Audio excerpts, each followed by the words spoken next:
Hey everybody, welcome back to the channel. So I got something very important for you all this time. Got a replacement engine for Astroroof. Let's check it out. So I took the Avalanche down to Maryland yesterday and picked this up. This is a hot air engine out of a 84 or 85 Grand National. This was supposed to be somebody's project, but they decided to LS theirs. So, well, their loss is my gain. Ended up picking this up for just a few $100. And even though they said it ran when pulled, you know we got to do our own homework, right? So I'll be taking it out, putting it on my engine stand, breaking it down, cleaning it up, rebuilding it, and getting it back in the car. Now, it's not going to be a full-on rebuild with bearings and all of that. I will inspect the caps, make sure everything looks good there, make sure it's ready to be put in the car. But gaskets on upward, maybe even the timing cover as well, fresh water pump, things like that. Make sure it's all good, everything inside of it looks good, because I only want to do this once. So let's get it off. All right, so let me tell you a little bit about this engine. It's a 109 block. It has 20 bolts going around the oil pan. And the previous owner had this installed in his hot air Grand National. His daughter wanted something more reliable so she can daily drive it. Hence, that's why the hot air engine came out for them. Now, it's a remanufactured engine, so it has 40 over pistons, 20 over rod and main caps, and it's going to be perfect for what we have planned. Seems like it hasn't run in a while though. So after a few more swear words, I finally got this thing on its stand, and I'm gonna tear it down. It looks rough right now. So let me take you on a closer look on what exactly I just got.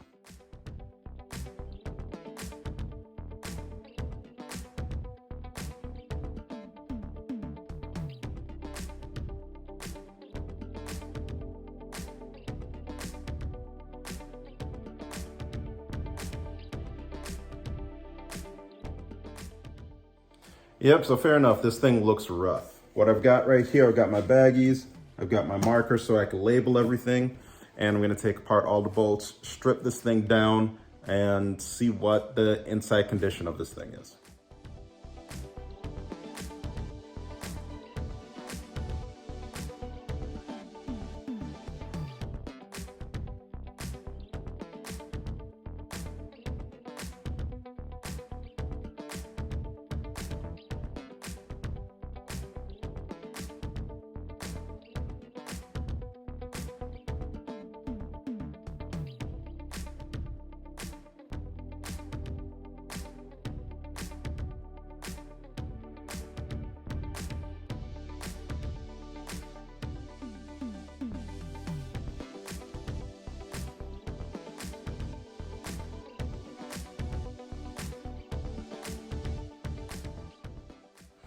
So we're at a really good stopping point right here. Let me show you what we have and what we can test.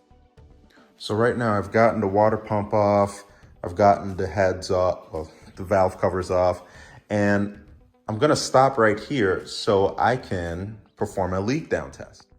Now, a leak down test is a better form of a compression test. And basically what we wanna see is how well the engine is sealed up. And a compression test gives you a PSI of how much pressure is generated from the up and down movements of the piston. But a leak down test will tell you where exactly that lost pressure is coming from. So that's the main difference. So there's 6 different areas where pressure can leak from, causing or indicating an engine problem. Number 1 is right down here from my dipstick fill tube. And if air is leaking from there, then it's because of worn rings or a damaged cylinder wall. If it's coming out through, let's say, the coolant passageways, then we can say that there's likely a head gasket crack or a cylinder wall issue there. If it's coming out of an adjacent cylinder, say I'm testing number 1 and it's coming out of number 3, then likely we have a head gasket issue. If it's coming out through the exhaust port, which is like right here if I'm testing cylinder 1, then we likely have an exhaust valve leak. If we're seeing leakage present in the intake or the fuel injector holes, then we'll likely have a leak from the intake valve. And finally, if we see any seepage of pressure coming from the sides of the block, then we know we have some damaged machining points here. So there's a lot to be wary of, but the test is really, really easy. And on the other side of T-top, I have T-top in the garage today. I have my air compressor. It's a 5 horsepower, 30-gallon unit. It's all electric, works really well, makes a lot of noise. If you have something smaller at home, that's totally fine. Just note that the compressor will probably turn on more often than this one will. And then the second tool you'll have is a cylinder leak down tester. I believe you can still rent these at AutoZone and Advance in some of those tool places. I just bought mine off of Amazon. It was like a $30 kit. So here's some additional cautions. Skip till this point in the video if you want to get right to the action. But typically leak down tests are supposed to be done on warm engines that have ran, and then you stop it and then you remove spark plugs from there. We don't have that luxury with our engine on a stand. I just want a representation of what I'm going to see when I dive into it, and I'll be able to pass the information on to the machinist when he gets the heads and things like that. So here's how you find top dead center of the compression stroke. You'll need to find that point in each cylinder to determine when the valves are supposed to be shut and when you can apply pressure, because the cylinder is at its uppermost point. So what you'll take is a 1 1/8. You'll put that onto your crankshaft bolt. And for cylinder 1, it's going to be really easy. You're going to have that notch right there, and it's going to line up right there. You'll see that tang that comes up, and it's going to align with that line. Now, every engine is on a 720-degree cycle. So there are going to be 2 points in engine rotation where that hash mark lines up. And you need to make sure you're at top dead center of the compression stroke to make sure that everything else is supposed to be sealed. And how you do that is this. You're gonna rotate this bad boy, and you're gonna wanna rotate in the direction of engine movement. And as you're rotating, you're going to see that screwdriver or whatever you put in the spark plug chamber, it's gonna go down and then back up. Now, what you wanna feel for is air coming out of that spark plug hole. That'll let you know you're on your compression stroke. So I'm gonna be as quiet as possible. Listen for the hissing sound that you'll hear. That'll serve as the compression. Here it comes. And now you just watch it come all the way up after hearing that hissing sound, and you're at top dead center right now. And for just number 1, I can verify it by looking at this timing mark. Okay, so you've gotten that cylinder at top dead center of the compression stroke. What's next? If your engine is in your car, there's going to be some things you need to remove to get into a good spot. Remember, you're going to be introducing air to your engine, so you're going to want to remove things and caps and covers that can limit the flow and like blow things up. Namely, your radiator cap, your intake system.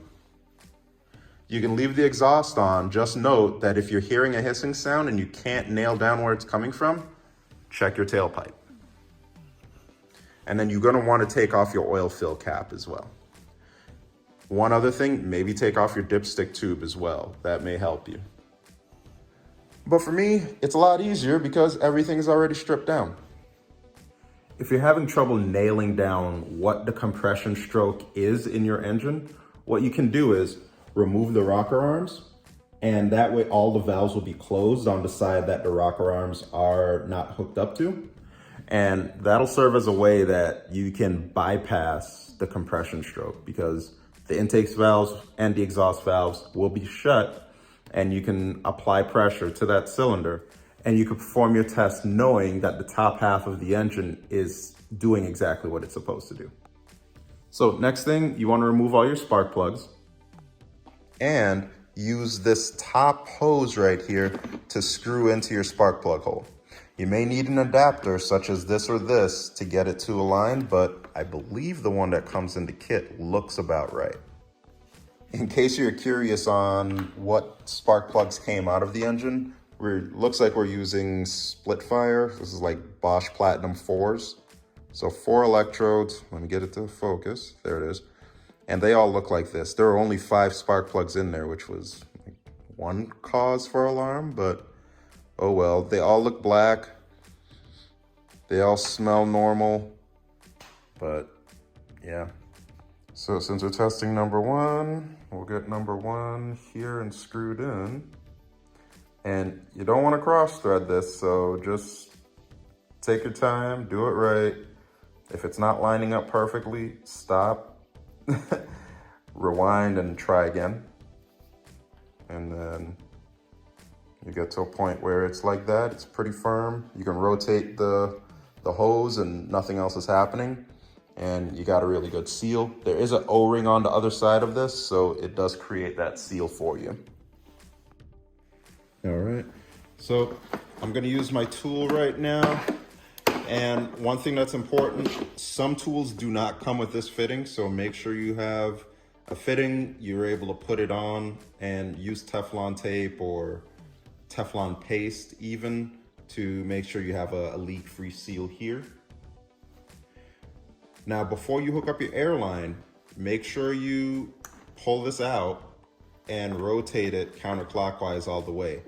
That prevents pressure from leaving the regulator. This is your air regulator, so it meters the amount of air that goes to the rest of the tool.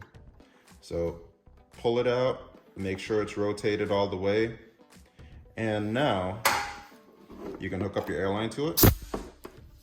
And as you can see, nothing is registering on this gauge because the regulator is preventing air from moving forward. And to fix that, you can start to twist this clockwise and you'll start to see what's going on here.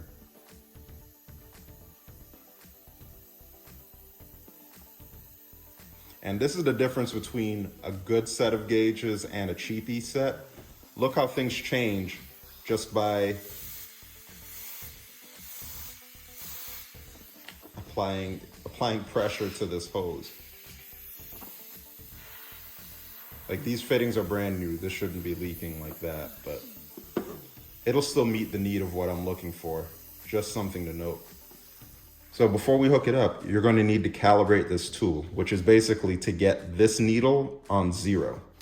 And how you do that is you apply anywhere from, I'd say, 15 to 20 pounds of pressure. Let's see if we can get it down there. There. So right now we're at 0, a little bit less than 0. There. And we're right around 30 PSI of pressure that we're letting throughout the tool.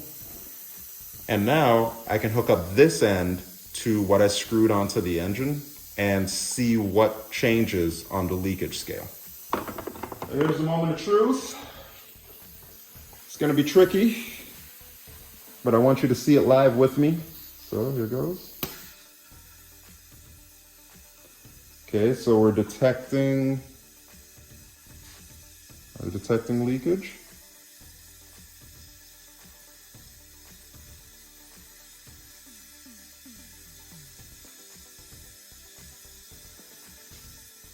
Not detecting much leakage here. Okay, let's try to reset that one more time. And we'll hook it back up.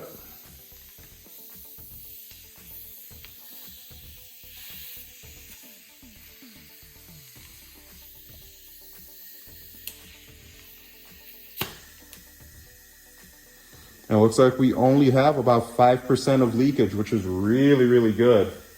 I'm trying to detect where that leaking is coming from.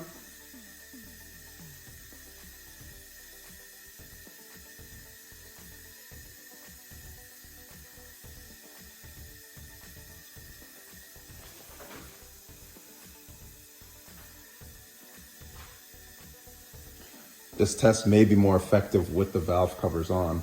I'm wondering if I should put them back on just so that I have one source of, valve cover engine crankcase pressure to tell. But either way, 5%, that's a really solid number. I'm pretty happy with that. I repeated that test a few times, maybe about 5-6 times, and the most leakage that I can get the reader to detect was 9%. So 9%, still a really solid number. I'm just gonna throw you on time lapse. I'm gonna write down all of my measurements and we'll review them afterwards. Now, 20% is the magic number. For each cylinder that I test, I should not have more than 20% of leakage. Anything more indicates some type of engine trouble. So I've tested the engine and the results are pretty bad. Here's what I found. Cylinders 1, 3, and 6 tested pretty good. Cylinders 2 and 4, little cause for alarm there, and I've also indicated where I felt pressure coming from. Cylinder 5 has been the most alarming at 35% leakage. So when I first saw that 35 number, I ran the test again and confirmed I am seeing pressure leak from the exhaust. It also made me want to take a look at the spark plug for cylinder 5. And let me see if I can get that to focus. Take a look at that. That looks like combustion happening and retaining right on the plug. So that can be somewhat confirmed.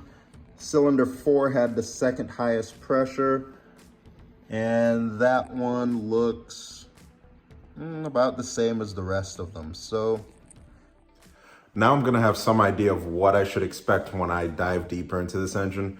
And I think now we're at the point where we can start taking off the intake, taking off the heads, taking off the front timing cover, removing the camshaft, get down to a bare block, see what the pistons are looking like, see what the bearings are looking like, things of that nature. But you'll have to wait until the next episode. Thank you so much for liking, sharing, and subscribing.